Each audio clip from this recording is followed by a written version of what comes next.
Oo nga, true. Nako, yun nga ang karanasan ni Idol Richard. Nako, Idol Richard, saan mo ba nabili kasi yung Asta Cafe? Mayroon ka bang nabilhan dito? Sa totoo lang, nabit ko ito si Paring Ramil. Sinubukan ko yung kanyang inaalok na dahil ka naikwento ka. Asidik ako pag umiinom ng kape. Nako? Yan, pinasubok sa akin. Nung una, trinay ko sa isa. Pero sabi ko, parang nagbibiro yata. Dinagdagan ko pa, panibagong timpla. Dinamihan pa. Hanggang sa 5. Ayun, lumakas yung paningin ko. Mantakin mo. 5 sachet lang yun, Idol ko. Feel ko kapag nakasamputong si Idol Richard, luluwa na yung mata. Ganun.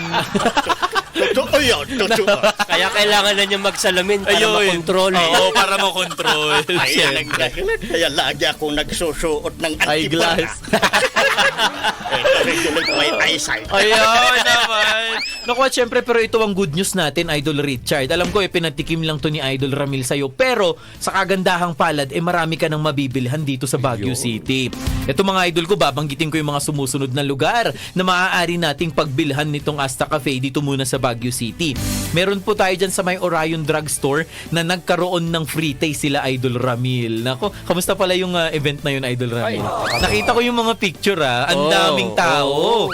Grabe, dinumog talaga. Dinumog siya, lumalaman ng iba na iba yung ingredients. Wala silang makita kahit tingnan nila, wala talaga. Oo, para kay Idol Richard rin. Iba talaga.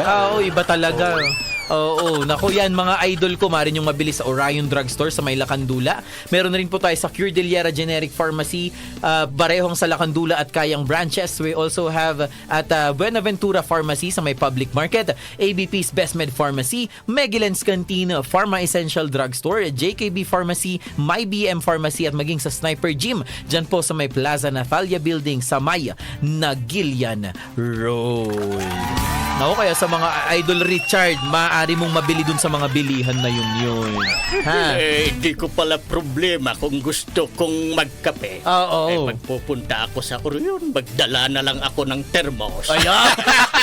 Tapos, ilagay ko na sa loob ng thermos. Diretso na. Tapos yung doon sa tagay ko na lang. Tagay na lang. Tapos doon sa pharmacist, ipahalo mo na rin sa kanya. Totoo yan. Gusto ko yan na. Oo, naku, kaya tularan natin mga idol tong si Idol Richard. Feel ko sa susunod na pagbalik ni Idol Richard dito, iba na yung ikikwento niya na naman. Ano kaya ang next na tulong ng Asta Cafe kay Idol Richard? Asahan nyo, namnamain nyo data. Why? Nako, at syempre, bukod dun sa shinare ni Idol Richard, ito po, pakinggan natin kasi Idol Ramil, merong nagpadala ng kanyang testimony sa atin. Ang pangalan niya si Idol Shirley Lupa ng Imelda Village dito sa Baguio City. At nagpadala siya dun sa palaro natin at ito ang kwento niya tungkol sa Asta Cafe. Kamusta sa inyong lahat? Si Shirley po ito mula Imelda Village, Baguio City. Gusto ko lang mag-share ng isang karanasan na baka makatulong din sa inyo. Dati, madalas akong magkaroon ng matinding sakit ng ulo. Bukod doon, nahirapan din akong makatulog dahil sa sakit ng likod, tuhod at halos buong katawan. Marami na akong na-try na gamot pero wala talagang naging effective para sa akin. Hanggang sa may narinig ako sa radyo tungkol sa Asta Cafe. Naisip kong subukan ito at nagulat nga ako sa resulta. Simula ng regular ko itong iniinom, unti-unting nawala ang aking mga pananakit at gumana ang aking pakiramdam. Sa ngayon, masasabi kong malaking tulong ito sa akin.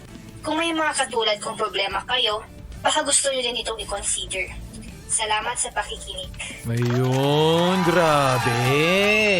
At itong si Idol Shirley, mga idol ko, taga Imelda Village po siya, na nagpadala rin ng kanyang entry dito po sa ating palaro na Anong Kwentong Asta Cafe Mo. Actually, majority sa mga nag-send, Idol Ramil, wala naman silang karamdaman talaga na malala, na severe. Pero ang laking pasasalamat nila sa Asta Cafe, mas nagkakaroon sila ng energy sa pang-araw-araw. At saka yung mga simpleng sakit ng katawan, nawawala kapag umiinom sila ng Asta Cafe. Yun yung naranasan ng isa sa mga binigyan ko dyan sa La Trinidad. gusto niya kasi mataka agad. Pero nakita niya lumakas yung katawan na wala yung sakit ng katawan niya. Wow! Bata pa yun, ha? Oo, bata pa lang. Naku, kahit bata kasi ngayon, sumasakit na yung katawan eh. May mga stress talaga. Ay, Idol Shirley, maraming salamat sa pag-share ng iyong kwento. At abangan mo, baka ikaw ang mananalo sa anong kwentong Asta Cafe. Ano yung panalunan?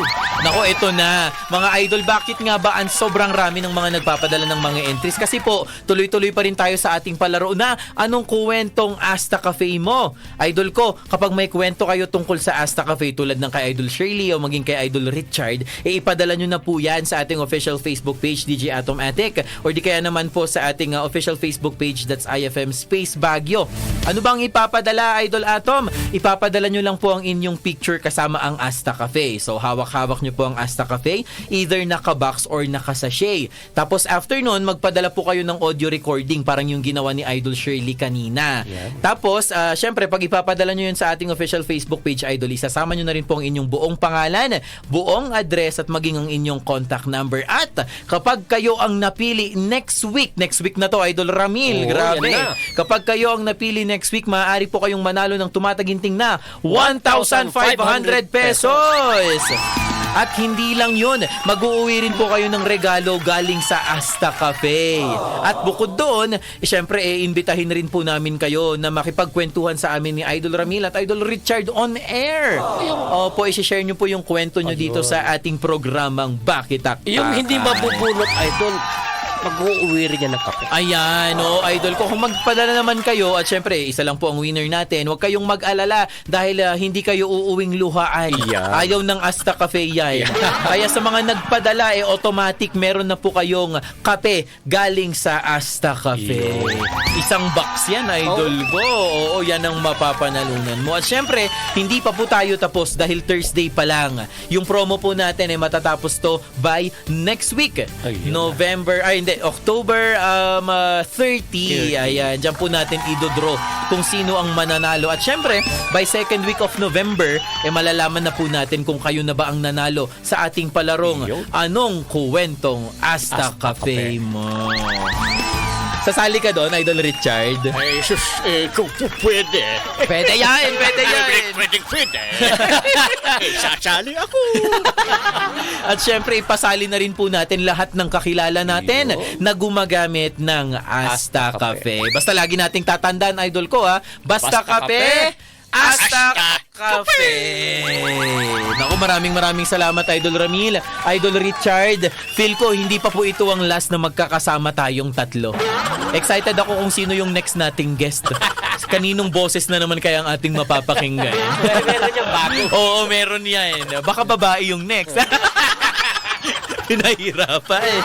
Nako, pero mga idol ko, tuloy-tuloy pa po tayo dahil mamaya sa ating pagbabalik, makakasama nyo naman po kami ni Idol Noli para po sa pagpapatuloy ng ating programang Bakit Taktakan. Kaya naman tuloy-tuloy lang ang pakikinig sa stasyon na patuloy na pinakikinggan kasi naman parang number 1, 103.9 IFM. Idol ko naman. Oras natin, alas 12:51. That time check was brought to you by Asta Cafe. Basta kape, Asta Cafe na yan. This time check is brought to you by Bygone, the #1 insect spray brand in the Philippines.